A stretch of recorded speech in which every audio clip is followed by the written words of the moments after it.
Magandang umaga, Malacañang Press Corps, and welcome sa ating press briefing ngayon, June 4. The National Economic and Development Authority, or the Neda Board, chaired by President Ferdinand R. Marcos Jr., convened their 17th meeting yesterday, June 3rd. Among the discussions made by the board include the approval of the Comprehensive Tariff Program, which aims to calibrate the current tariff rates until 2028. NEDA also reported the 2024 first quarter progress of infrastructure flagship projects, or the IFPs, under the Build Better More program. And to discuss more of the NEDA board meeting, we have with us today NEDA Secretary Arsenio M. Balisacan. Good morning, Secretary Balisacan. Good morning. Good morning again. Good morning, everyone. As mentioned yesterday, June 3, the NEDA board, under the leadership of President Ferdinand R. Marcos Jr., approved the new comprehensive tariff program for 2024 to 2028. This program calibrates the current tariff rates until 2028, a strategic move to ensure access and affordability to essential commodities while balancing the interests of consumers and local producers, which is crucial for fostering rapid, sustained, and inclusive economic growth. During its 17th meeting, the NEDA board acted on the recommendations of the Committee on Tariff and Related Matters, or CTRM, to maintain the current rates on more than half of the tariff lines covering various agricultural and industrial products that have relatively low applied tariffs, particularly for raw materials and intermediate inputs used in manufacturing. The tariff maintenance will ensure access to inputs and support efforts to improve productivity and competitiveness. This measure will help our domestic industries by reducing the cost they incur for their inputs, enabling them to be more competitive, especially in the global market. The board also agreed to merge tariff lines on certain chemical products, textiles, machinery, and transport equipment to simplify the tariff structure for more efficient customs administration and improve the ease of doing business. The board also approved the CTRM's recommendation to reduce the tariff on certain chemicals and coal briquettes to improve energy security and reduce input cost. Tariff reduction on coal will help ensure its availability at reasonable prices, thus supporting more stable electricity prices and supply in the country. Given our present energy constraints, this reduction will be timely as we steadily work toward implementing planned investment in transmission facilities and renewable energy infrastructure in the coming years. Meanwhile, the chemicals proposed for reduction are inputs to manufacture antiseptics, detergents, and medical desserts. Reducing the tariff on these inputs will help lower production costs and improve consumer welfare. The reduced tariff rates on corn, pork, and mechanically deboned meat under Executive Order No. 50, Series of 2023, were also maintained until 2028 to ensure stable supply of these commodities, help manage inflation, promote policy stability and investment planning, and enhance food security. For rice, one of the most critical components of Filipino households' consumption basket, the NEDA board agrees to reduce the duty rate to 15% for both in-quota and out-quota rates from 35% until 2028.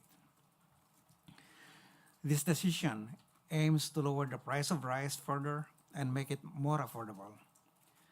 Based on the latest inflation reports of the Philippine Statistics Authority in the past 3 months, rice contributed about 2 percentage points, or over 50%, to the headline inflation. Reducing rice tariffs is expected to bring down rice prices for consumers, while also supporting domestic production through tariff cover and increased budgetary support to improve agricultural productivity, especially as global rice prices remain elevated. Upward price pressure for rice are driven by the effects of the El Nino phenomenon that are felt worldwide, as well as increasing demand given our steadily growing population and economy. We note that even at the reduced rate of 15%, the rice sector continues to enjoy comparatively high tariff protection from competitive imports, as the tariff is higher than for the 80 to 90% of the total 11,484 tariff lines under the ASEAN Harmonized Tariff Nomenclature 2022. Moreover, the NEDA board has retained the tariff cover for various other agricultural products. This includes sugar, vegetables such as onion, shallots, garlic, broccoli, carrots, cabbage, lettuce, sweet potatoes, cassava, coffee substitutes, complete feeds, and feed preparations. We also note that extensive consultations and review by the Tariff Commission, in line with the Customs Modernization and Tariff Act, informed the recommendations of the Committee on Tariff and Related Matters to the NEDA Board. The comprehensive tariff review is conducted every 5 years. This new multi-year tariff schedule aims to help our economy achieve and balance several critical policy objectives. The multi-year horizon seeks to promote transparency, predictability, and policy stability.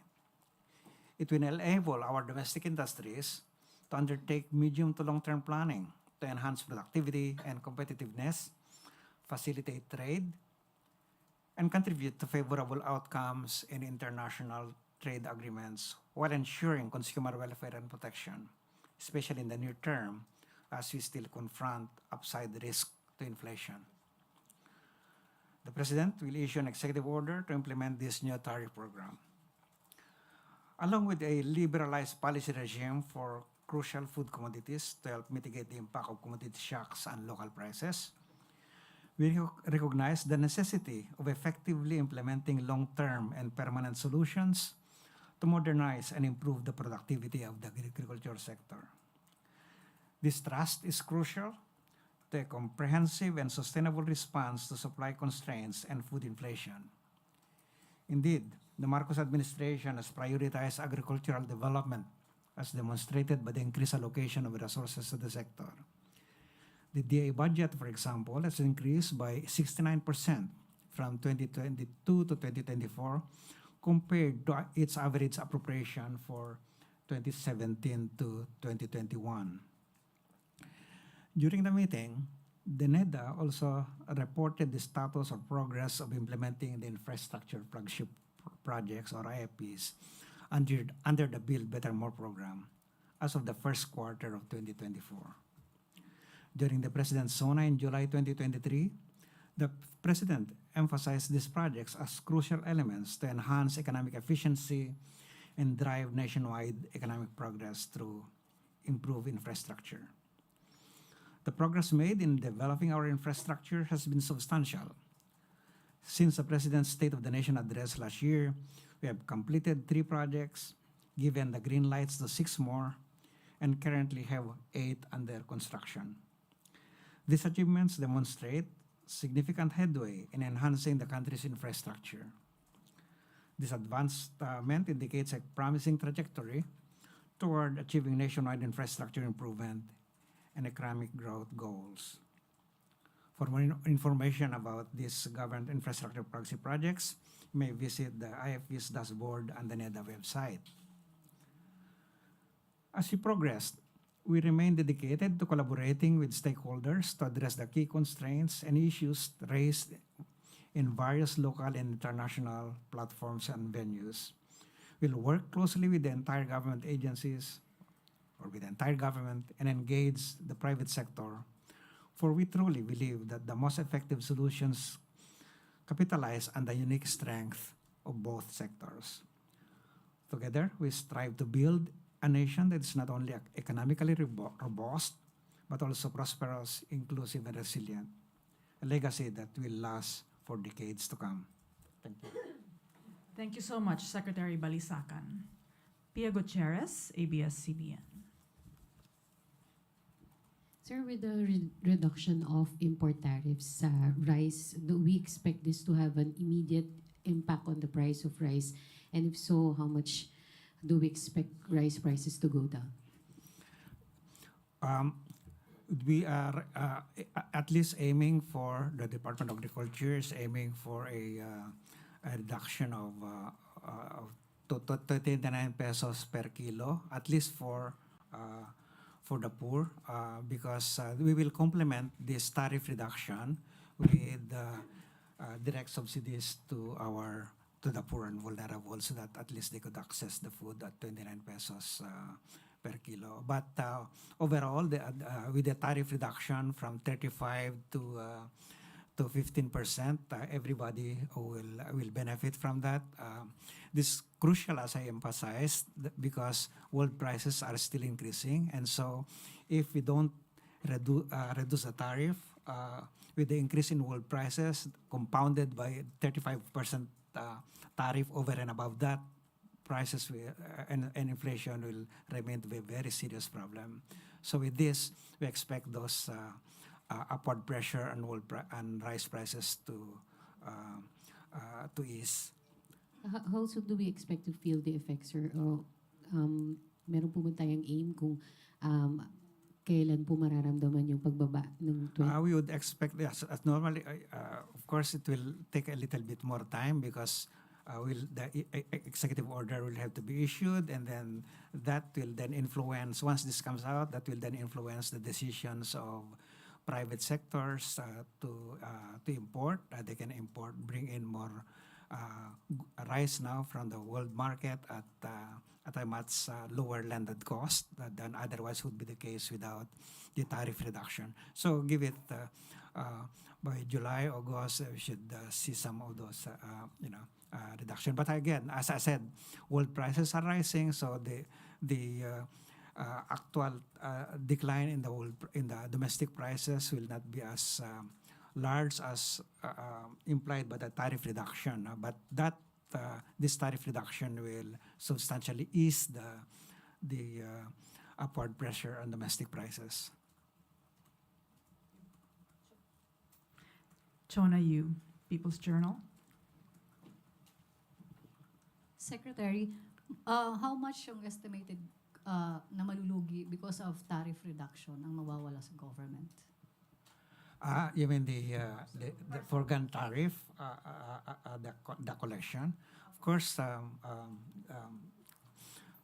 we don't have that. The numbers we believe are not exactly lost, because with the lower tariff that would enhance economic activities and also improve the welfare of households, particularly the most vulnerable groups. So there will be more dynamism in the economy that will generate revenues for government. So it's not actually a complete loss of revenue. Okay. Ivan Mayrina, GMA7. Secretary, related po doon yung itatanong ko, yung sa RCEF, di ho ba, nanggagaling yun sa tariffs collected from rice imports, ano ho magiging impact nun kung maliliit ang RCEF na mapupunta naman sa mga magsasaka? The remaining tariff is still quite substantial, 15% pa rin yan. So whatever imports, if those imports are coming in at still elevated high prices, it's still quite a substantial tariff revenue for the RCEP. Yeah, it's plus, as I said earlier, the government has substantially increased the budget for the Department of Agriculture. The budget for 21, 22, 23, 24, the average 69% increase, no, compared to previous years. No? So that's quite that's the highest increase you can find in any of the sectors, insofar as the government allocation of the budget is concerned. So our approach is two-pronged. provide some cover, tariff cover for our farmers at 15%, but also ensure that we provide them with a lot of the services that will enhance the productivity of our farmers, so that the short-term and the medium-term, long-term objectives of government are achieved. Nabanggit nyo rin ho, you will complement this with a form of subsidy. Ito na ho ba yung parang NFA rice na ibebenta na rin natin in the market? Is that forthcoming?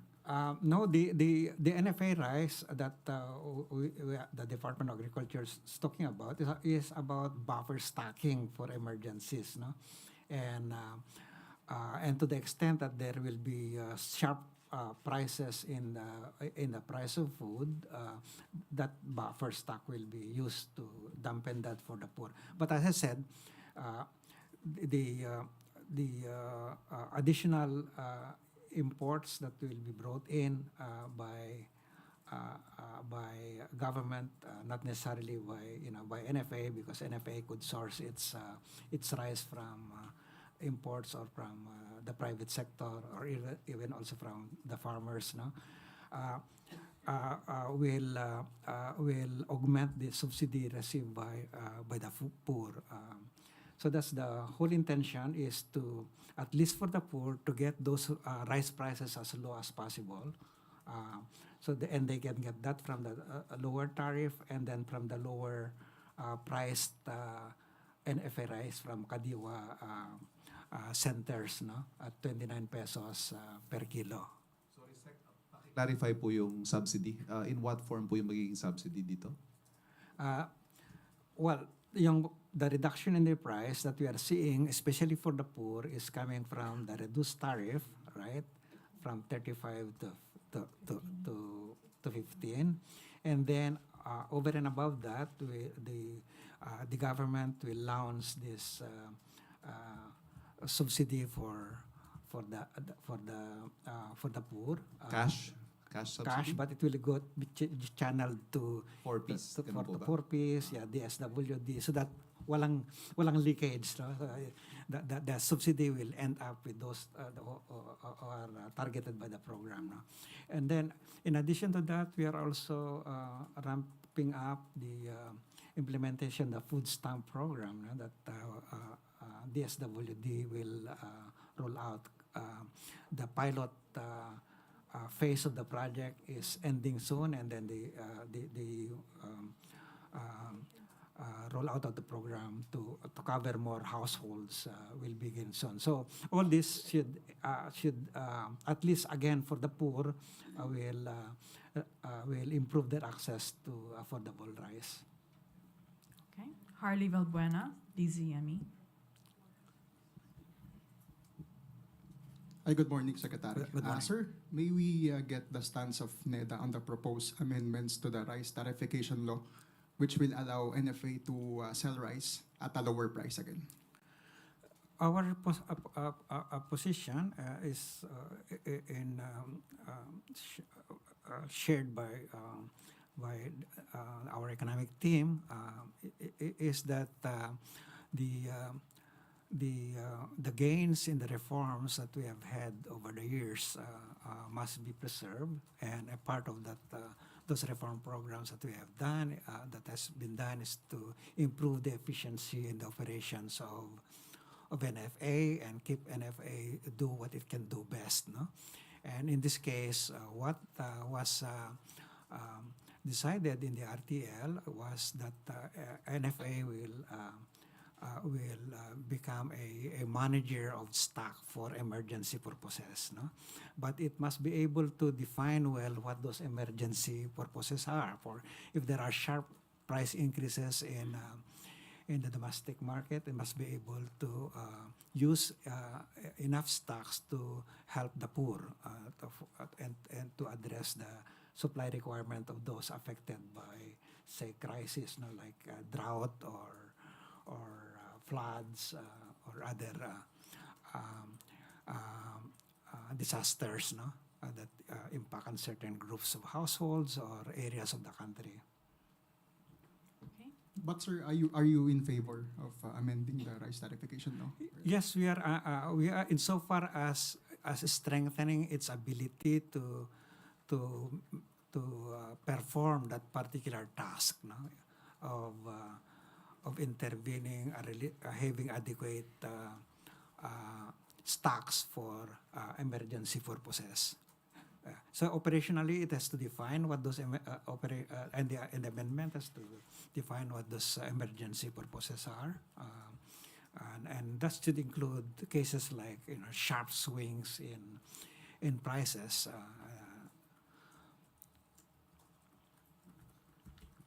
Jean Mangaluz, INQUIRER.net. Morning, Sec. So Yeah. a lot of local farmers are already struggling to compete with importers with these lower prices from importers. Will the reductions on rice and other agricultural products further their struggle? No, the only one that is affected by this program is the rice. No, all the other commodities will keep their tariff rates. No, for corn, and for meat, they will retain their rates at the levels given in the Executive Order number 50, series of 2023. No, but as I said, the objective of the program is to achieve a balanced,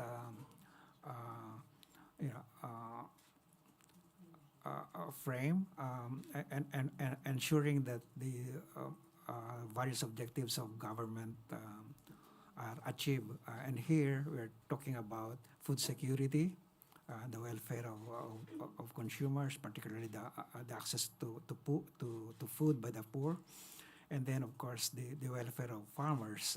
And so we are addressing the issue of farmers not just in terms of the high prices that they receive for their products, but also for the subsidies and services that they require for their production. That way we can enhance their productivity and improve their competitiveness over time, while they are also shielded from unfair competition, particularly on imports. So that's a balancing act, because we want this country to grow, to sustain its growth momentum, while ensuring that it's an inclusive growth for all. Because what has been happening is, because of the high cost of food, high inflation in food, while the economy is growing, a lot of our people are also suffering. No? And this, as you know, the incidence of malnutrition, stunting, wasting is very high. And we want to ensure that as we grow, those issues are also resolved. So it's a balancing act that we are trying to do. Secretary Balisacan, in keeping with the balancing act that you mentioned, you also mentioned the reduction in tariffs for coal. How does this impact the Marcos administration's goal of a healthy energy mix? Well, we look at at this energy transition again as a balancing act, because we cannot immediately and quickly transition to a zero emission. Otherwise, that will also kill our industries. But we are committed to be part of the global effort to reduce emissions, and so this reducing the tariff for briquettes will allow us to produce energy from coal that will be more accessible to our farmers, or to our population, and particularly our industries. And this will address the urgent energy needs that we are facing? Yes, that's correct, because there are two sources of and threats to our continued growth and development, and that's the food inflation that I mentioned earlier, and the other one is the energy. So we are managing to reducing the input cost for energy production, energy generation will help us address that issue. Thank you. Question from Sam Adenilia, Business Mirror. Microphone, thank you. Good morning, sir. It's Secretary Good Balisacan. morning. Na-mention po nila, sir, na yung in favor po ang economic team pagdating dun sa buffer stocking ng NFA. But is the economic team also in favor dun sa proposal ni President Marcos for NFA to compete with rice retailers and rice traders by procuring local rice or importing? Yeah, so as we said, what remains to be defined is the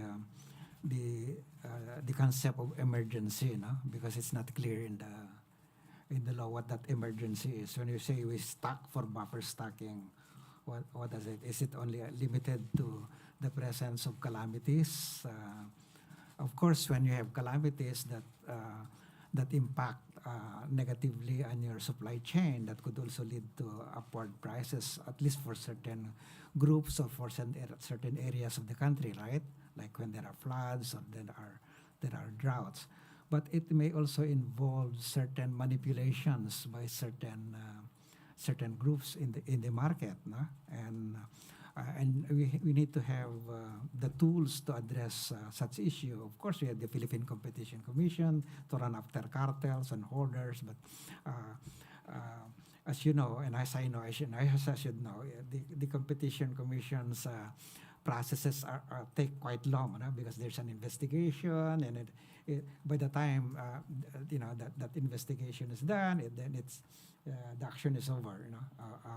So what we want to do is that we must be able to respond quickly to occurrence of shocks, like when you have this sharp increases in prices. So I think that's one thing that we need to clear up in the RTL and the implementing rules and regulations of the RTL.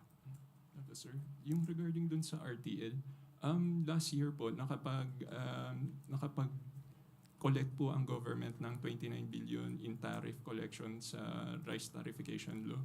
Doon po sa projection yun with the reduced tariff from 35% to 15%, yung 23 billion na yun, mga gaano po kaya siya ma-reduce sa mga succeeding years?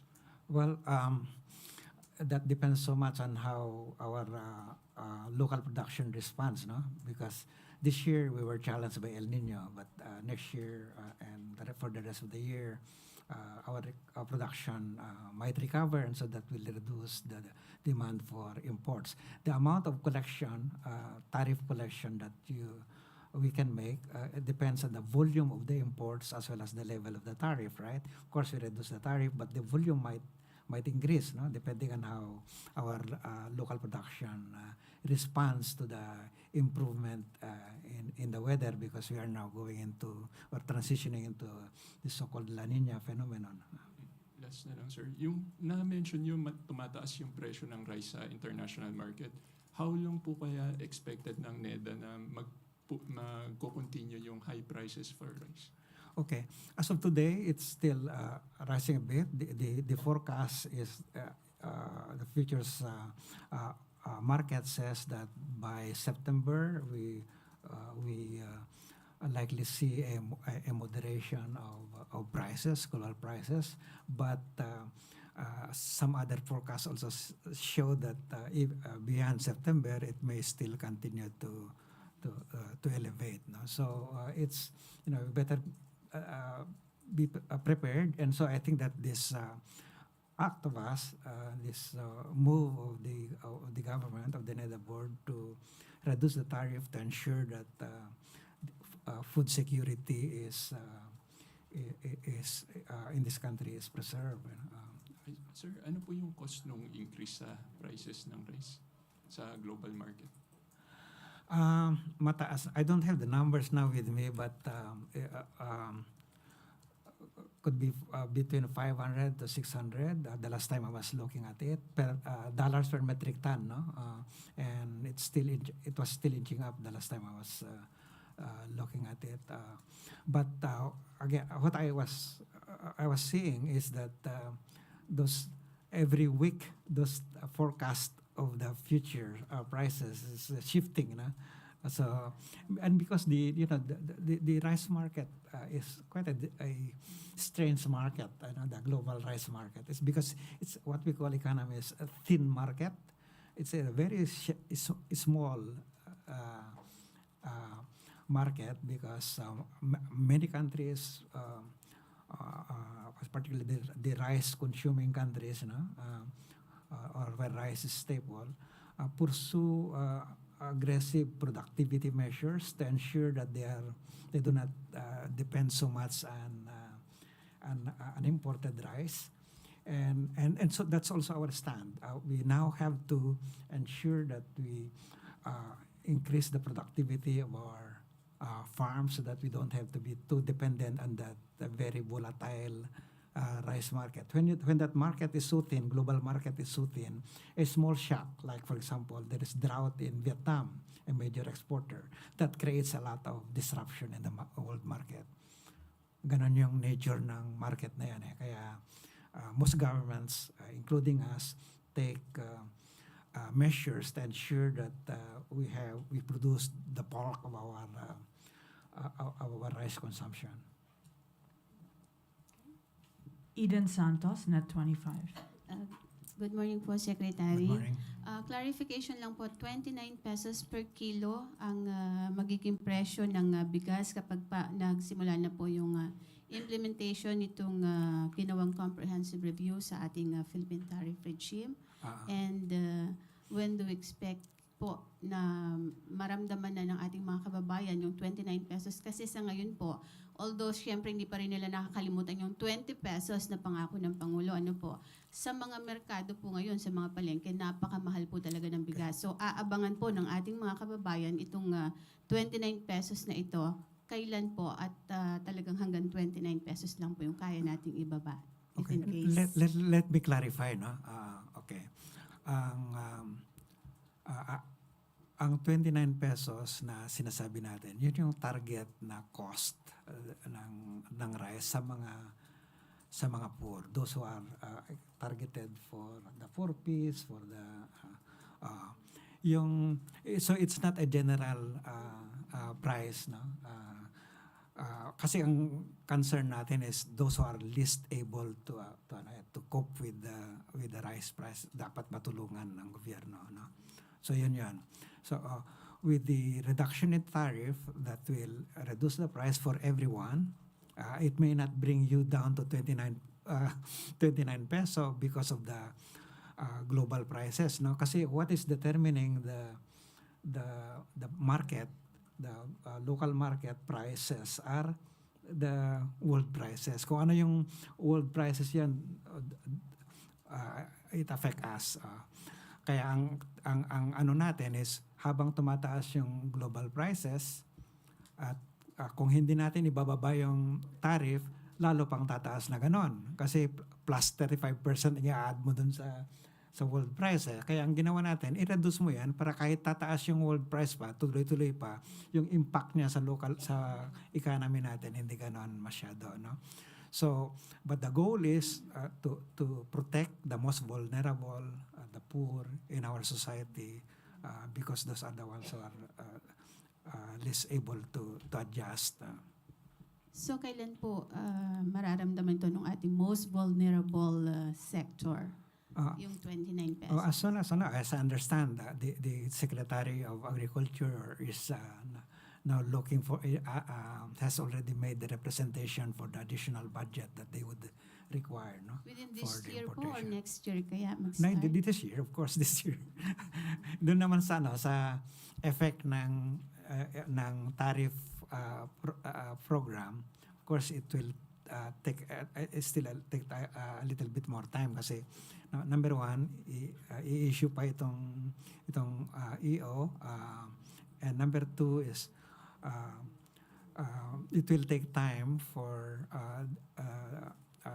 the imports to arrive because importers will now make a decision on what volume to import on the basis of the new landed cost of rice. I Naku, buti po na liwanagan kami, Secretary. No? Pero kumustahin na rin po namin yung ating GDP growth trajectory. Are we on track?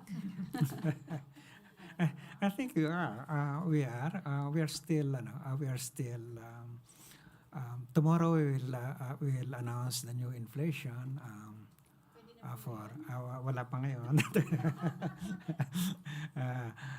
But we are still. I think with the growth that we have achieved in the first quarter, and we are aiming for 6 to 7% for the year. So it's still, we still have 6 months more, 9 months including this still the second quarter na hindi pa natin alam kung ano yung performance, but we are quite confident that we'll be there. And it's not a vacuous confidence, because that's what also other international observers, particularly World Bank, ADB, IMF, are seeing for the economy. So we are seeing the same thing. Okay, well, final question from Pia Gutierrez. Sir, follow-up lang dun sa reduction ng sa rice, sir, no? Ano po yung inaasahan nating effect sa inflation? Because you mentioned rice contributed about 2 percentage points sa headline inflation. So how much of a decrease do you expect this with the decline po dun sa I think ating substantial, yeah, because if can you imagine if rice did not increase that much, then inflation could have actually been at 3%, not 3.8, not 3.7, no? And that would have allowed us more now, especially our BSP, to look at its policy rates now, because what's preventing the policy rates from falling are two things. One is the conditions abroad, particularly the federal the Fed interest rates by the Fed, plus and the inflation that we see here, no? And as I said, it's the for the past 3 consecutive months, it's the rise that had contributed more than half of that headline inflation, no? So ang laki talaga ng So if we can only tame it, then we should be able to be within that bound of 2 to 4% inflation. That's our target, to stay within that 2 to 4% so that we can go back to the low interest rate regime. Once interest rates start falling, then economic activity will start will be more even more robust. So that way we can sustain the momentum. Okay, Tuesday New, DZBB. Good morning, Secretary. Good morning. Sir, this past few weeks, panay ang declaration ng yellow and red alert sa ating energy sector. So far, sir, how do these declarations affect sa economic situation naman natin? Well, so far as we see it, hindi pa naman yung mga yellow and red alert, they're not so disruptive pa naman, no? And so the impact on the economy is probably not that large at its time, no? And it helps that we are now entering the rainy season, so the problem with our hydropower and even our many power generating plants, no, I think will ease, and that should improve the economic conditions. Okay, thank you so much. This concludes our press briefing this morning. Thank you, Malacañang Press Corps, and thank you, Secretary Balisacan. Thank you once again. Good morning, everyone.